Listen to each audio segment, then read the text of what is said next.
Assalamualaikum warahmatullahi wabarakatuh. Alhamdulillahirabbil alamin. Wassalatu wassalamu ala asyrafil anbiya wal mursalin wa ala alihi wa sahbihi wa man tabi'ahum ila yaumiddin, amma ba'd. Kepada para pemirsa pendengar YouTube pribadi kami dan FB kiaiku.com yang berbahagia, alhamdulillah malam ini kita masuk sesi keempat dengan tema langkah menuju pernikahan. Adapun di kitab Daul Misbah ini kita ada di halaman berapa kita ini? Di halaman 6. Di halaman 6 kita bacakan as-sadisatu, masalah yang keenam. Idza arada nikah imra'atin, ketika seorang laki-laki itu bermaksud atau berkehendak menikahi perempuan, fayusannu ayang dura ila wajhiha, maka dia disunahkan untuk melihat kepada wajahnya perempuan itu. Wa kaffaiha, dan disunahkan untuk melihat dua telapak tangan perempuan itu. Mengapa disunahkan ketika seorang itu bermaksud menikahi perempuan, itu disunahkan melihat wajah dan dua telapak tangan? Lima rawa Abu Hurairah radhiyallahu anhu, karena ada riwayat dari Abu Hurairah, ana rajulan arada ayatazawaja imra'atan min nisa'il ansor, faqala Nabi sallallahu alaihi wasallam ungdur ila wajhiha fa inna fi ayunil ansor syai'an. Jadi ada hadis riwayat Abu Hurairah bahwa sesungguhnya seorang laki-laki menghendaki menikahi perempuan dari kalangan perempuan Ansor. Lalu Nabi Muhammad merespon, ungdur, lihatlah, ila wajha, pada wajahnya, fa inna fi ayunil ansori syai'an, maka sesungguhnya pada penglihatan perempuan Ansor, para perempuan Ansor, syai'an, ada sesuatu, ada tanda. Nah, kemudian wala yang dura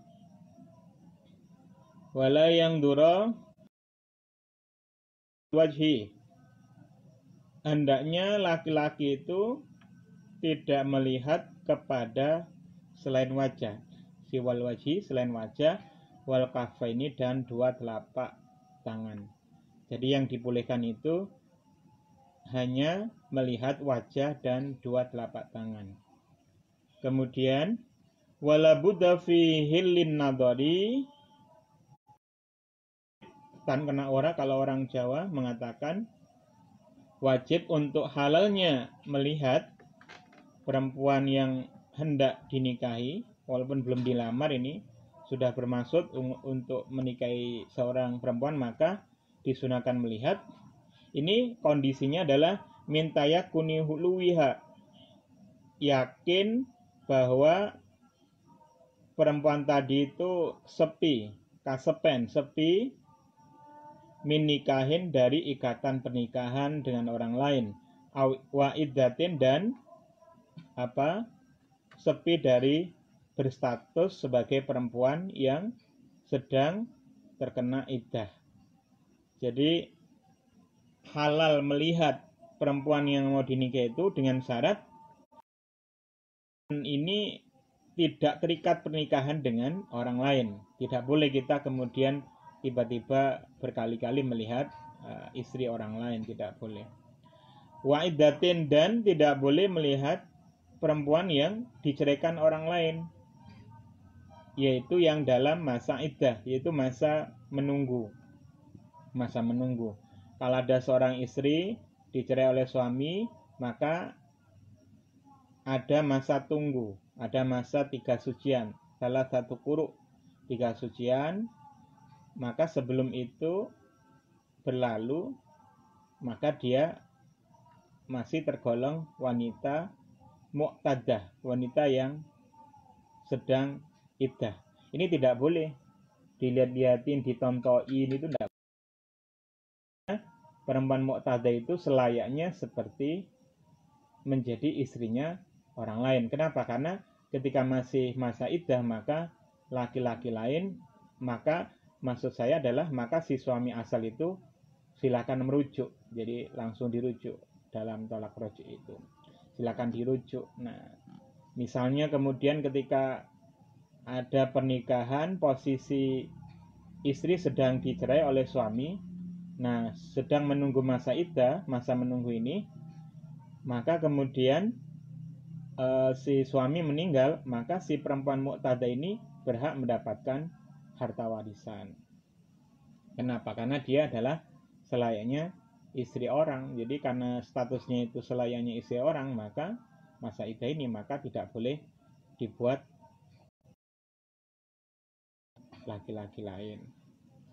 Kemudian wa alla yaghliba ala dhannihi annahu la yujabu. Kemudian syarat supaya halal melihat perempuan lain ini yang mau dinikahi adalah tidak persangkaannya itu tidaklah mengunggulkan bahwa bahwa dia tidak akan tidak akan diijabahi, tidak akan diperkenankan. Jadi maksudnya itu adalah tidak ada persangkaan kuat bahwa ketika dia nanti itu mau melamar, lamarannya ditolak. Jadi percaya diri diterima. Nah, itu kira-kira begitu bahasa lugasnya. Wala yaghliba ala dhonihi annahu la yujabu. Jadi tidak ada persangkaan kuat bahwa lamarannya kalau nanti dilamar dia akan ditolak. Nah, tidak ada persangkaan. Jadi persangkaannya adalah yaitu diterima. Nah, kalau kita menyangka secara kuat bahwa kita itu akan ditolak, enggak usah dilihat. Nah, misalnya mohon maaf ini contoh artis, siapa artis terkenal sekarang? Wah, itu kira-kira secara pernikahan kemungkinannya adalah 1 per juta persen. Nah, itu kan kemungkinan sangat kecil. Nah, persangkaan kuat justru kita tidak diterima. Ya sudah, nggak usah dilihat-lihatin. Nah, nggak usah dilihat-lihatin dalam konteks mau dinikahin. Kenapa? Karena nggak mungkin. Pada galibnya, pada umumnya, menurut ukuran umumnya kita akan ditolak. Nggak mungkin. Nah, jadi yang ini aja, yang standar-standar saja, yang di bawah jangkauan kita.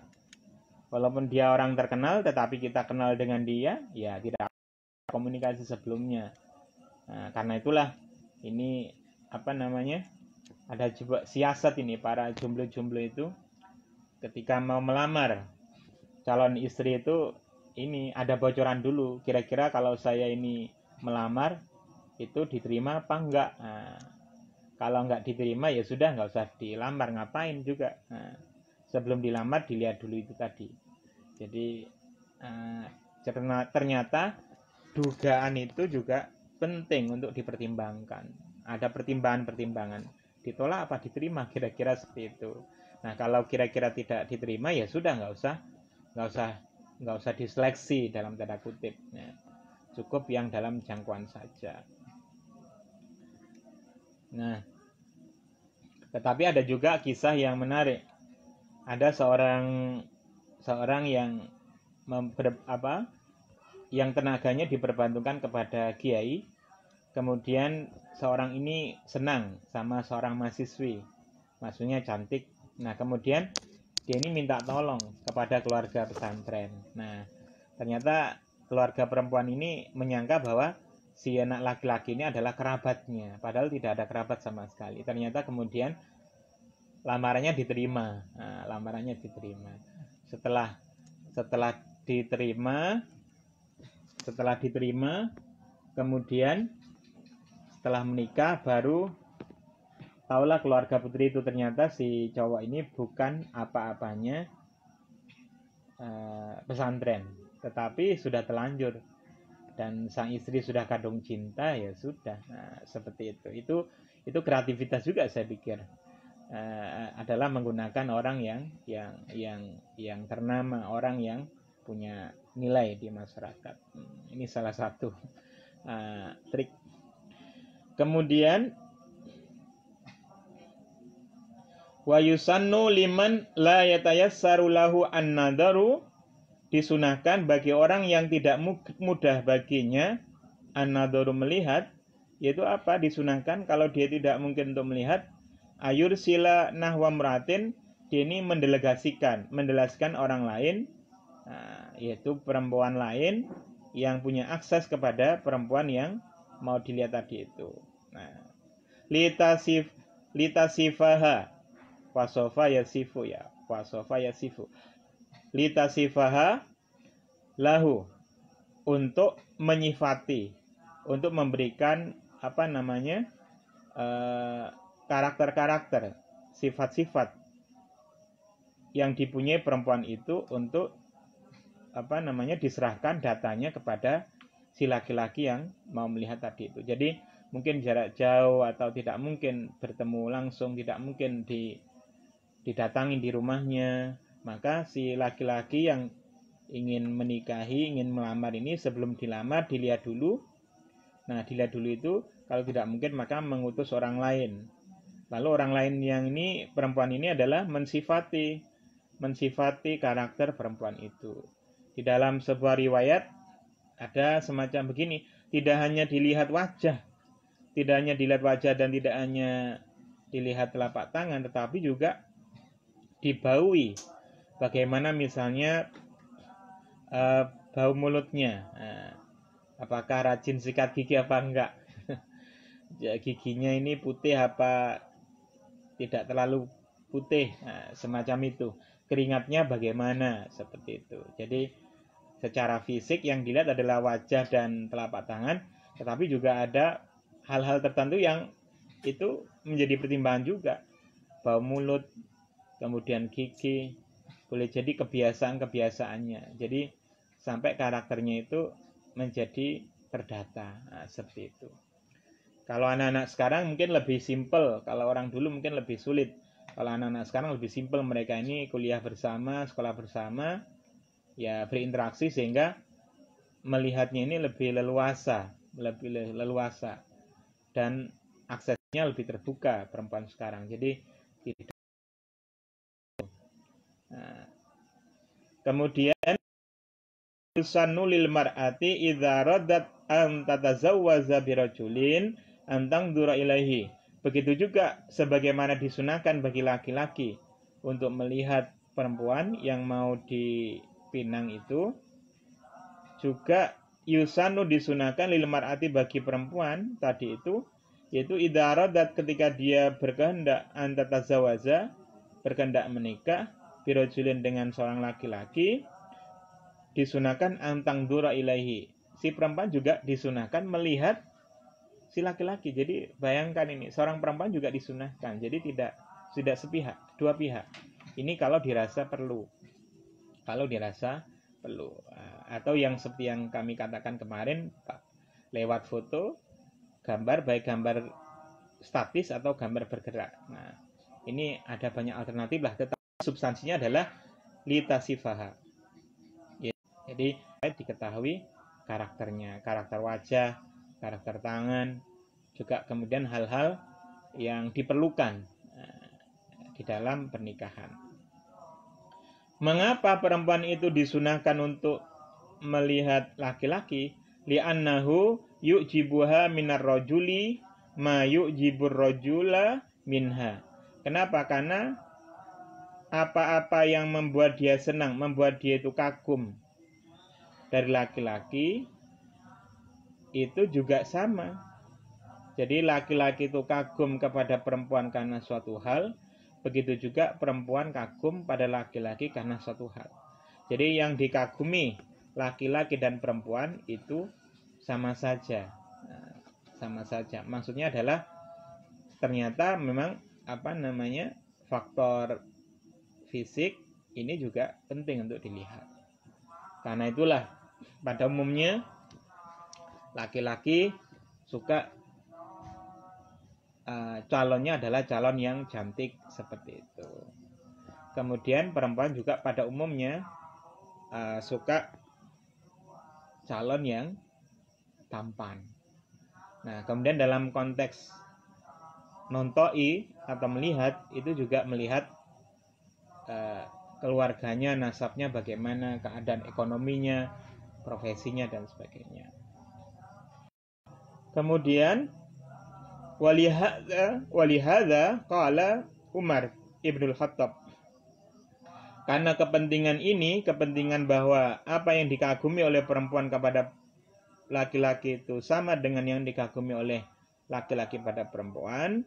Qala berkata Umar Ibnul Khattab, yaitu khalifah yang kedua setelah Abu Bakar radhiyallahu an, beliau mengatakan, la tuzawiju banatakum minar rajuli ad-damim. Janganlah kalian menikahkan anak perempuan kalian, la tuzawiju banatikum minar rajul ad-damim. Janganlah kalian menikahkan anak perempuan kalian minar rajul dari laki-laki ad-damimi yang jelek rupanya. Nah, yang jelek rupanya. Jadi janganlah kalian menikahkan gadis kalian dengan laki-laki yang jelek rupanya. Kenapa? Karena perempuan juga pada dasarnya suka laki-laki yang ganteng. Nah, ada hadis Nabi yang terkenal, utlubul hajah inda hasanil wajhi. Utlubul hajah, carilah kebutuhan kalian, yaitu di samping seorang yang wajahnya bagus. Atau wajahnya bagus dimaknai fisiknya bagus dalam artian standar normal. Jadi ini adalah alami. Jadi alami, manusia ini wajar memilih yang bagus. Tetapi semuanya kita yakin pada umumnya semuanya punya jodohnya masing-masing pada umumnya. Nah, kemudian fa innahu yu'jibuhunna minhum ma yu'jibuhum minhunna. Yang tadi sudah kami katakan, karena sesungguhnya yang dikagumi oleh kalangan perempuan, dikagumi minhum dari laki-laki, kalangan laki-laki adalah apa-apa juga dikagumi, yang juga dikagumi oleh laki-laki minhunna dari kalangan perempuan. Jadi saling mengagumi. Saling mengagumi, yaitu citra fisik. Ya, citra fisik. Citra fisik ini adalah juga bagian dari hal yang perlu dipertimbangkan. Tentu saja pertimbangan utamanya, kalau ada hal-hal yang kurang ideal, maka pertimbangan yang paling dipusatkan perhatian kita adalah zataddin, yaitu yang memiliki kualitas integritas keagamaan.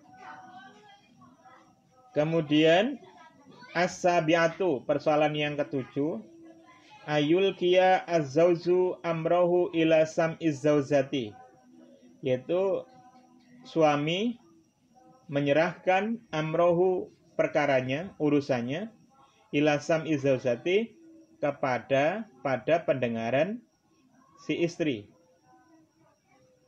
Wa yusrihu sya'nahu, si laki-laki ini menjelaskan keadaannya, litakuna ala basiratin min amrihi, agar si zauza, si perempuan ini itu menjadi tahu detail, waspodo kalau orang Jawa mengatakan, menjadi tahu secara detail min amrihi, dari perkaranya laki-laki itu. Wa yakinin, dan dalam keadaan yakin, min hali, dari keadaan laki-laki itu. Wa yadhulu ala tiyarin minha, dan kemudian si perempuan itu ketika berkenan kepada laki-laki itu adalah atas ikhtiar, atas pilihan sendiri, pilihan merdeka, bukan karena keterpaksaan. Jadi masalah yang ketujuh ini adalah si suami itu hendaknya dia ini menerangkan perkaranya secara apa adanya kepada istri. Jangan ada yang ditutupi. Jangan kemudian pura-pura sebelum melamar, kenal pertama bawaannya mobil, mobil mewah misalnya. Ternyata punyanya mobil sederhana. Atau kalau sepeda motornya bagus banget, harga sekian. Ternyata padahal itu pinjam, nyewa. Nah, itu jangan begitu. Kalau itu terjadi ya tidak apa-apa, tetapi dalam konteks pernikahan harus jelaskan, saya ini seperti ini. Kalau punya gaji diterangkan, oh gaji saya sebulan segini, seperti itu. Nah, jadi ini hendaknya si istri ini diberitahu keadaan si suami itu, sehingga si istri ini menjadi tahu dan yakin atas keadaannya. Dan kemudian si istri ini dalam keadaan tidak terpaksa, dalam keadaan dia legowo. Ini penting karena apa? Karena juga ada di antara kegagalan pernikahan adalah ketika tidak ada keterbukaan. Ini tentu saja pada umumnya menyakitkan bagi istri.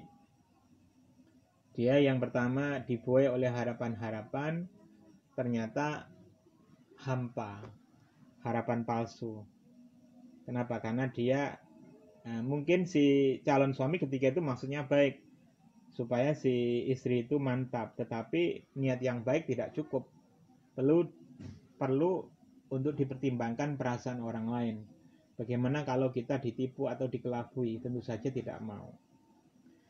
Kemudian persoalan yang ke-8, as-saminatu.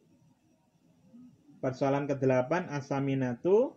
Qala ba'dul Arabi, berkata sebagian orang Arab, la tangkihu, janganlah kalian menikah, minan nisa'i, dari kalangan perempuan, sitatan, pada 6 jenis perempuan. Jadi janganlah kalian menikah dari kalangan perempuan ini, jangan menikah 6 jenis perempuan di bawah ini. Jenis pertama adalah la ananatan, janganlah menikah dengan perempuan yang yang mudah mengeluh, yang banyak sambatan, yang suka mengeluh, yang egois. Kemudian wala manana, janganlah engkau menikah dengan perempuan yang banyak ngundat-ngundat, banyak mengorek-ngorek hal-hal yang lama, mengorek-ngorek. Kemudian wala hanana, janganlah kalian menikah dengan perempuan yang condong kepada orang lain. Hanana, condong kepada orang lain, laki-laki lain. Kemudian diteruskan di sini wala tangkihu haddaqatan, janganlah kalian menikah dengan yang silau harta. Haddaqah, silau harta. Kalau hananah tadi itu adalah condong kepada laki-laki lain, mananah yang suka mengungkit-ungkit, kemudian ananah yang egois, yang banyak sambatan. Kemudian wala barokah, janganlah kalian menikah dengan perempuan yang suka bersolek terus-terusan, yaitu terlalu berlebihan bersolek-solek. Nah, wala syadaqah, janganlah kalian menikah perempuan yang banyak ngomongnya, cerewet yang berlebihan. Kalau perempuan cerewet saya kira itu bagian dari keindahan, tetapi kalau berlebihan maka menjadi tidak indah. Nah, kemudian diterangkan oleh beliau apa definisi dari masing-masing di atas. Amal ananatu, adapun perempuan anana, fahiya, maka allati taksuru al-anina, itu perempuan yang banyak sambat-sambat, yang banyak mengeluh, suka mengeluh, sedikit-sedikit mengeluh. Kalau sedikit-sedikit mengeluh itu sebenarnya merugikan jiwanya. Kenapa? Karena jiwanya suka mengeluh, itu tanda kerapuhan jiwa, itu adalah tanda tidak bahagia. Jadi sebenarnya orang, kalau kita misalnya punya istri, atau ini untuk contoh, punya mengeluh, suka mengeluh, maka sebenarnya merugikan bagi yang bersangkutan. Nah, kemudian apakah seorang suami kemudian memarahi? Juga enggak. Ya, kita keluhannya itu yang wajar, itu tentu saja adalah wajar keluhan. Keluhan adalah wajar, tapi jangan berlebihan. Jadi kalau suka mengeluh terus, maka itu merugikan. Nah, dan suami tidak perlu memarahi, ditampung saja, kemudian diberi solusi secara perlahan. Kalau tentang mengeluh ini ada cerita juga, yaitu suatu ketika Sayyidina Muhammad ini ada istri beliau namanya Sayyidah Sofia. Sayyidah Sofia itu jalan lambat, kemudian ditanya oleh Rasulullah, jalannya lambat, kemudian sesenggukan dan meneteskan air mata. Nah, meneteskan air mata, lalu ditanya oleh Rasulullah, wahai Sofia, ada apa dengan kamu? Nah, itu Rasul kendaraannya lambat banget. Nah, jadi kendaraan ketika itu yang ditumpangi itu lambat banget. Nah, lalu kemudian Rasulullah mengusap air mata Sayyidah Sofia. Nah, ini sebuah kisah keluarga Rasul, bahwa Sayyidah Sofia pernah mengeluh kepada Sayyidina Muhammad, mengeluh karena kendaraannya lambat. Mungkin dalam konteks sekarang, mungkin kendaraan yang sudah lama minta ganti, mesinnya suka boros, bunyinya tidak normal. Jadi kalau mengeluh begitu itu wajar. Justru kalau tidak mengeluh maka tidak tahu situasi. Kenapa? Karena yang dipikirkan suami itu boleh jadi berbeda dengan istri. Istri itu biasanya suka yang detail-detail. Kalau suami itu biasanya nggak detail, suka yang global-global. Pada umumnya cara berpikir laki-laki dan perempuan itu berbeda. Maka disatukan itu menjadi indah. Laki-laki itu sukanya yang global, tidak tahu yang detail-detail begitu. Nah, perempuan ini pada umumnya diciptakan mengetahui yang detail-detail. Jadi biasanya yang suka agak lupa ulang tahun pernikahan itu adalah suami, bukan istri. Nah, itu biasanya begitu. Kenapa? Yang diurus itu berbeda. Jadi mengeluh itu wajar asalkan tidak ananah, tidak egois, tidak suka mengeluh. Jadi ini bentuk kesangatan. Jadi sangat suka mengeluh, bukan mengeluh tapi sangat suka. Ini beda. Kalau sangat suka mengeluh berarti memang suka mengeluh, bukan sesekali mengeluh. Kalau sekali mengeluh itu wajar. Nah, kemudian watasyakka, dan sambat-sambat sakit. Nah, sambat-sambat sakit. Nah, sambat-sambat sakit. Nah, yang tidak ideal adalah mengeluh sedikit-sedikit merasa sakit, sedikit-sedikit merasa capek.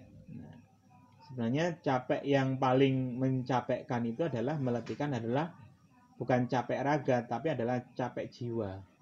Ini yang perlu diubah adalah cara berpikir. Manusia itu kalau menghadapi hidup ini itu dengan enjoy, dengan bahagia, dengan santuy, maka dia akan bahagia. Kemudian aliran darahnya lebih lancar, nafasnya lebih lancar, kemudian detik jantungnya juga lancar, kemudian menjadi normal. Nah, ketika normal, stabil, seimbang, maka dia bahagia. Maka justru mengeluh jiwa ini justru merugikan. Jadi ini bukan berarti kemudian musonef Mbah Hasim ini diskriminasi kepada perempuan, enggak begitu, tetapi menerangkan bahwa yang seperti ini diutarakan adalah untuk dihindari. Kenapa? Karena karakter itu bisa diubah, karakter itu. Jadi kalau ada perempuan atau ada laki-laki punya karakter negatif, itu bisa diubah, asalkan dia menyadari. Nah, kemudian wataksib roksaha, wataksibu roksaha, menalikan kepalanya, aksara auqadiha, di banyak waktunya. Jadi menalikan kepalanya di banyak waktunya, dalam pengertian fokusnya adalah terhadap diri sendiri. Nah, fokusnya adalah terhadap diri sendiri. Kemudian fanikahul mimrodah, menikahi perempuan yang mudah sakit, wal mutamaridah, dan menikahi perempuan yang suka pura-pura sakit, la khaira fihi, itu tidak ada kebaikan padanya. Jadi perempuan yang mudah sakit, yang rapuh, kemudian yang pura-pura sakit, ini bagian dari rapuh jiwanya. Sebenarnya perlu diterapi terus. Nah, kalau sudah terlanjur menjadi keluarga. Tetapi kalau belum, kita ingin, kalau kita ada benih cinta kepada seorang perempuan, kok ada tanda-tanda yang nggak beres, kok suka mengeluh sakit, yang itu sebenarnya sifatnya psikis, kejiwaan, atau pura-pura sakit, maka la khaira fih, tidak ada berkah, tidak ada kebaikan. Kenapa? Karena itu yang menggerogoti jiwanya.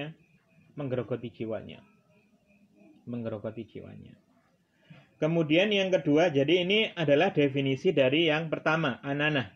Ananah adalah egois atau banyak yang sambat. Itu sambatan, mudah mengeluh sakit, memfokuskan dirinya, waktunya, mengabaikan yang lain.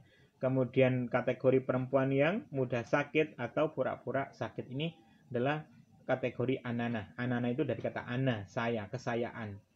Nah, mengundat-undat, mengorek-ngorek, menyinggung-nyinggung. Itu perempuan yang menyinggung-nyinggung, menyebut-nyebut pada suaminya, kemudian dia berkata, fa'altu, saya melakukan hal ini, kadza hal ini, yang demikian ini liajlika, hanya untukmu. Nah, aku berbuat ini hanya untukmu. Tetapi maksudnya adalah untuk misalnya, kalau bukan jasaku maka engkau tidak bisa sesukses ini. Ya, tidak boleh begitu. Di dalam keluarga itu, antara suami istri itu adalah saling menyambung, sesama baju yang saling melengkapi. Tidak boleh salah satunya bermaksud dominan, menguasai kepada yang lain. Nah, penguasaannya bukan penguasaan dominan, tapi adalah pemosisian bahwa yang laki-laki, suami, adalah sebagai pemimpin, manajemen utama. Nah, kemudian yang istri adalah pemimpin dalam urusan rumah tangga. Walhanana, jenis berikutnya yang tidak perlu dinikahi adalah allati tahinnu ila zauzin ahor au ila waladiha min zauzin ahor. Hanana adalah orang yang cenderung pada orang lain, yaitu perempuan yang condong, tahinu, condong ila zauzin ahor, kepada suami yang lain. Jadi dia pernah punya suami, kemudian dia ternyata masih punya kenangan kepada suaminya itu, dan dia masih condong, masih cinta. Ini tidak usah dinikahin, janda yang seperti ini. Kemudian au ila waladiha, atau dia condong kepada anaknya min zauzin ahor, dari suami lain. Dia ini, si anak ini tidak berada dalam pengasuhan si perempuan ini, dia condong ke sana. Padahal sudah hak perwalian anaknya diserahkan kepada suaminya, tapi dia terus terus di sana, terus condong ke sana. Maka ini juga tidak ideal. Kenapa? Karena perhatiannya menjadi terpecah. Mestinya dia membuka lembaran baru dengan suami yang baru, tetapi dia terkena debu-debu memori yang tidak baru, memori lama. Ini tentu saja menyakitkan. Jadi dia hidup di alam A, tetapi ternyata bayangannya, fokusnya adalah di alam B. Alamnya itu saja tidak ideal. Nah, tidak ideal. Karena itu tidak perlu dinikahi. Wahadi mimma yang bagi istinabuh. Inilah 3 kategori perempuan yang siogianya dijauhi, tidak usah dinikahi. Itu egois, perempuan yang egois yang banyak mengaduh, mengeluh, perempuan yang banyak mengungkit-ungkit jasanya. Kemudian yang ketiga adalah perempuan yang ada orang lain. Kemudian yang keempat, wal hadaqah. Wal hadaqah di sini adalah perempuan yang silau, ya. Silau harta. Hadaqah allati taro, yang melihat, perempuan itu melihat ila kulli syai'in, pada segala sesuatu, bihadaqatiha, dengan sepenuh matanya, fatas tahihi, maka dia menginginkan sesuatu itu, watu kalifu, dan dia memaksa membebani zauzaha, suaminya, syira'ahu, untuk membeli syai'un itu. Jadi perempuan hadaqah adalah perempuan yang ketika melihat segala sesuatu dengan sepenuh matanya, dia itu mudah tertarik sehingga dia membebani, merayu suaminya untuk membeli. Padahal barang yang dia incar ini tidak diperlukan. Beda dengan benda yang diperlukan. Nah, ini tidak diperlukan, tetapi suka beli. Jadi suka belanja. Suka belanja terus, suka mudah terpikat dengan kesilauan harta. Kemudian wal barakah. Wal barakah adalah perempuan yang macak terus-terusan, yang terus-terusan macak. Yaitu tahtamilu makna yaini. Barakah ini definisinya ada 2 definisi. Yang pertama adalah antakuna tulan nahari fi taskili wajhiha. Sepanjang hari dia ini merias wajahnya. Jadi kesibukannya adalah merias wajah. Jadi wajahnya dirias terus, sehingga melupakan keluarga, melupakan pembagian tugas masing-masing. Watazinihi, dan dia ini suka menghias wajahnya, liyakuna liwajha bariqun, agar wajahnya ini menjadi mencorong, bercahaya. Yasulu bitasannu, yang mencorongnya ini, yang kecantikannya ini dihasilkan dari tasannu, yaitu gawen-gawen buatan. Jadi kalau wajah dihias-hiasin itu adalah dempulan. Dempulannya lebat, dempulannya itu tebal banget. Suka bedaan yang tebal. Nah, ini mungkin beda dengan skincare. Kalau skincare itu kan kulitnya dipelihara. Tetapi kalau dempulan, bedaknya tebal, ini juga di samping akan merugikan wajah secara jangka panjang, ini juga mengada-ngada, jadi tidak alami.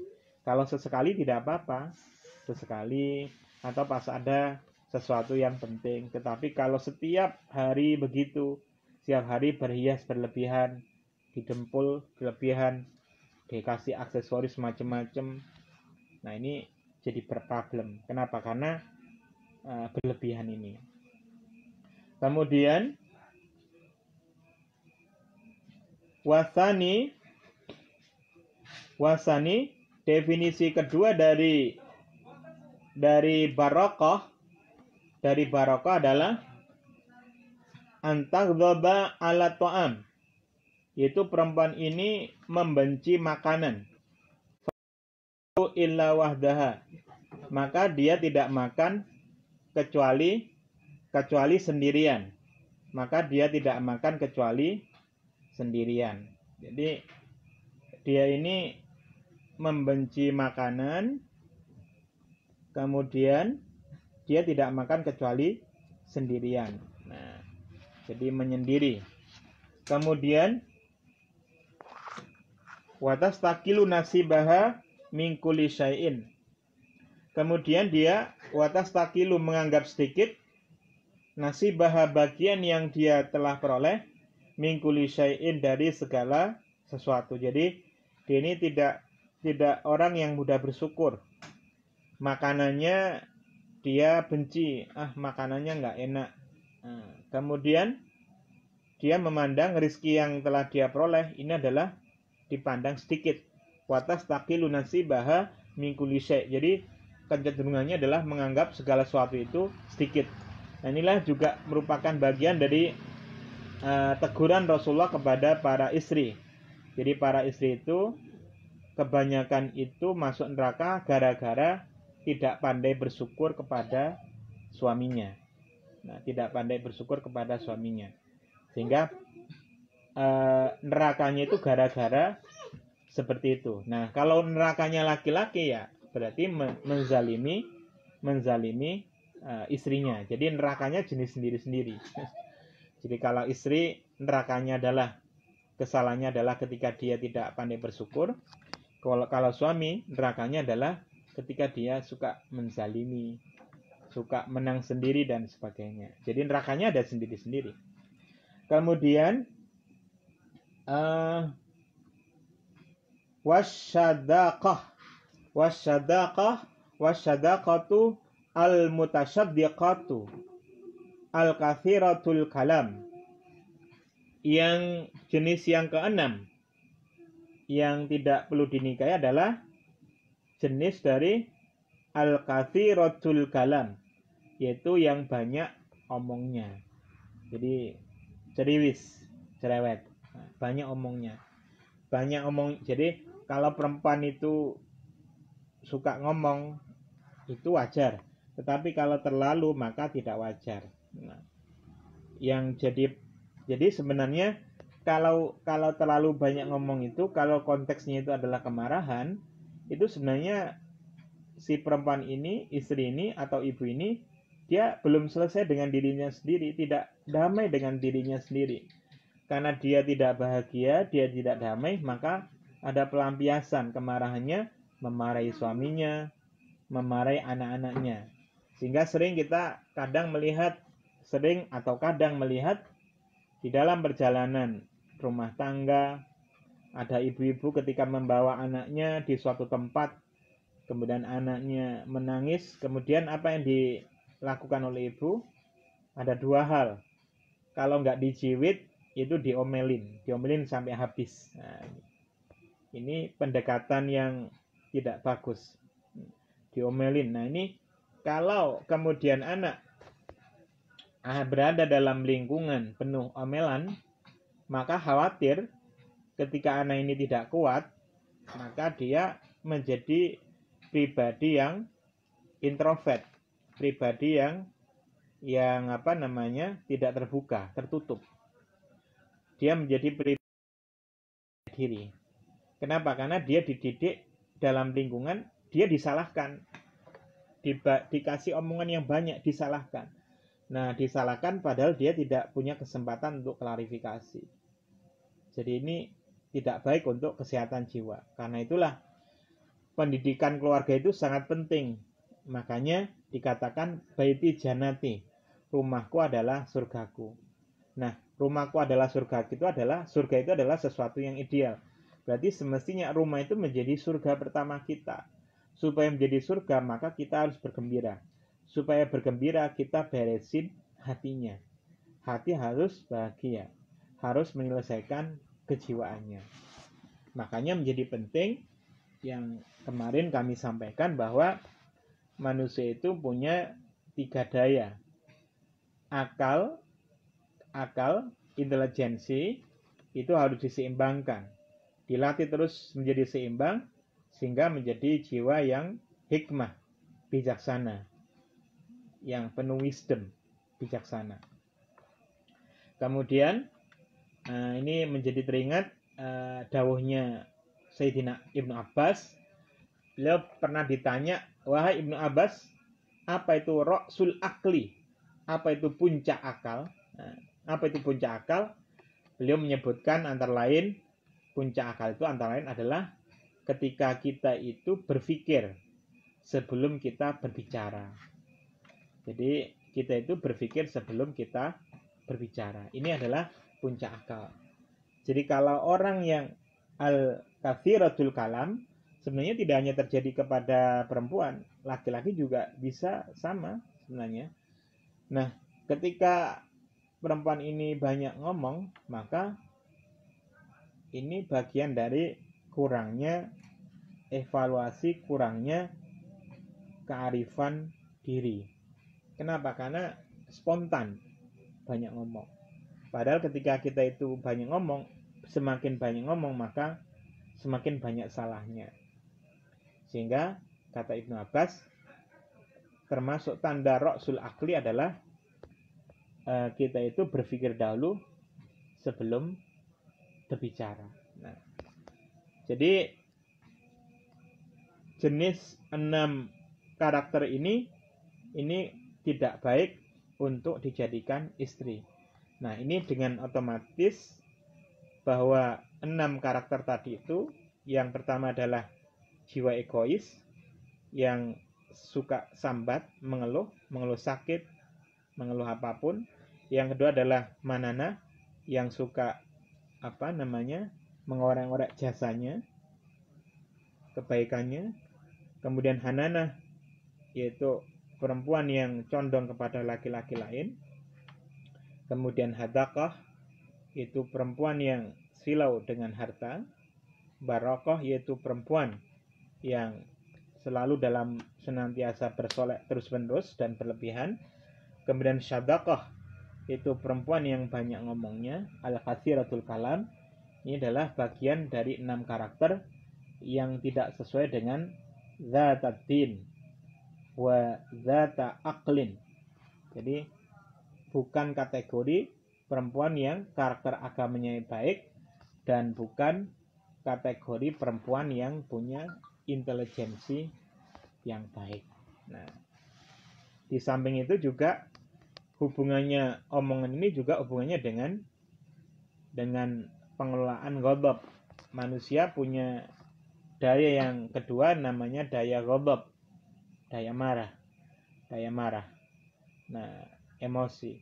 Nah, marah itu adalah wajar, tetapi manusia bagaimana mengelola jiwanya sehingga kemarahannya itu disalurkan dalam saluran kebenaran, bukan kemudian ngata-ngatain orang, ngata-ngatain suami, yang suami ngata-ngatain istri, suami istri ngata-ngatai anaknya. Nah, ketika kondisi tidak stabil, maka walaupun dia salah, ya pada umumnya tidak diakui sebagai kesalahan. Kemudian yang ketiga, daya manusia yang ketiga adalah manusia itu punya daya syahwat, libido. Nah, daya syahwat itu untuk dikelola. Nah, dikelola itu adalah dalam pernikahan.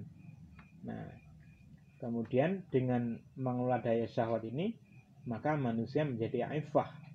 Terjaga diri ini ada 2. Terjaga diri ini ada dalam pernikahan, berarti dia menjaga kesucian pernikahan untuk setia dengan pasangannya. Kemudian yang kedua adalah ifah bagi laki-laki maupun perempuan yang belum menjalin hubungan pernikahan.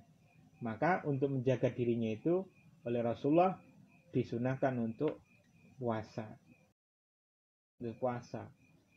Nah, tetapi ketika kondisi menghajatkan dia menikah, maka menikah demi untuk juga menjaga, maka juga menjadi baik. Nanti dipertimbangkan mana yang lebih dominan. Nah, para pemirsa YouTube dan Kiai Kukom, saya kira demikian pembahasan episode 4 dengan tema sarana menuju pernikahan. Yang tahapannya adalah pertama, sarana menuju pernikahan itu pertama adalah dengan mengenali karakter-karakter yang perlu diketahui dari calon pasangannya. Kemudian yang kedua adalah dengan melihat yang mau dinikahi. Kemudian yang ketiga adalah dengan melamarnya. Tetapi kami tambahkan bahwa manusia itu pada dasarnya punya peta cinta. Jadi manusia itu masing-masing itu punya peta cinta. Jadi punya gambaran atau peta global dia suka kepada apa dan siapa. Itu sesuai dengan kecenderungan jiwanya masing-masing. Biasanya ini pengaruh orang tua ini sangat berperan. Misalnya anak gadis yang hidup di bawah bimbingan ibu dan ayah. Ayahnya misalnya seorang tentara. Nah, secara tidak sadar atau alam bawah sadarnya, dia akan merindukan sosok seperti ayahnya. Jadi ada sebuah studi psikologis yang mengatakan yang mempengaruhi manusia itu bukan pikiran sadar, tetapi adalah pikiran bawah sadar yang mempengaruhi hingga 90 hingga 95%. Alam bawah sadar itu adalah sesuatu yang tanpa sadar sudah ada dalam jiwa kita. Jadi walaupun mungkin tidak dikatakan, tetapi itu dijiwai oleh manusia itu. Nah, misalnya dia hidup dalam tadi itu keluarga tentara, maka boleh jadi walaupun tanpa diarahkan oleh ayah ibunya, dia akan memilih jodoh atau suami yang mirip dengan ayahnya. Nah, itu kalau dia mengidentifikasi diri bahwa sosok ideal adalah sosok tentara. Nah, karena itulah tugas perkembangan remaja adolescent ini menjadi penting untuk diperhatikan oleh keluarga. Anak-anak bagaimana hidup dalam lingkungan yang mendukung tugas perkembangannya secara bertanggung jawab, proporsional. Jadi kemudian keluarga yang sakinah itu adalah keluarga yang anteng, itu adalah bukan hanya terdiri dari suami istri, tetapi kalau sudah hadir anak-anak, maka keluarga yang sakinah untuk suami istri dan sakinah untuk anak-anak. Bagaimana anak-anak menjadi nyaman ketika di rumah. Apalagi ini pada musim COVID Corona 19, ini menjadi sebuah evaluasi atau laboratorium pendidikan keluarga yang menarik. Kenapa? Karena sebelumnya jam anak di rumah itu sudah cukup banyak. Tetapi ketika ada pandemi ini, anak semakin banyak di rumah. Nah ini menghajatkan tipe-tipe ayah ibu yang harus belajar. Jadi kita ini hidup itu adalah terus belajar. Hidup itu adalah terus belajar. Jadi bagaimana mengelola perasaan kita. Ada ayah ibu sibuk dengan sendiri-sendiri. Ayahnya misalnya profesinya dosen, ibunya profesinya adalah guru. Masing-masing punya tugas. Ternyata anak-anak juga punya tugas. Anaknya 2, masing-masing punya tugas. Ini kan perlu mengelola. Ini kalau kemudian sang ayah maupun sang ibu panik, ya jadinya tugas akan terlambat atau bahkan tidak terlaksana. Tetapi kita berpikir bagaimana menjadi tidak panik. Menjadi tidak panik. Nah, menjadi tidak panik ini harus dilatih terus. Bahwa anak itu bukan kemudian sebagai ancaman. Jadi posisi anak itu adalah bukan sebagai ancaman, tetapi adalah sebagai ladang ibadah bagi kita. Jadi suami adalah ladang ibadah bagi istri, istri adalah ladang ibadah bagi suami, anak adalah ladang ibadah bagi ibu dan ayah. Begitu juga ayah dan ibu adalah ladang ibadah bagi anak-anak. Sehingga terjadi keseimbangan yang nyata. Saya kira demikian episode ngaji pernikahan, fikih pernikahan dari kitab karya Khaditus Syekh Kiai Haji Hasyim Asy'ari yang berjudul Dhaul Misbah fi Bayan Ahkam Nikah. Dhaul Misbah, terangnya lampu dalam hukum-hukum pernikahan. Semoga bermanfaat. Wallahul muwaffiq ila aqwamit thoriq. Wassalamualaikum warahmatullahi wabarakatuh.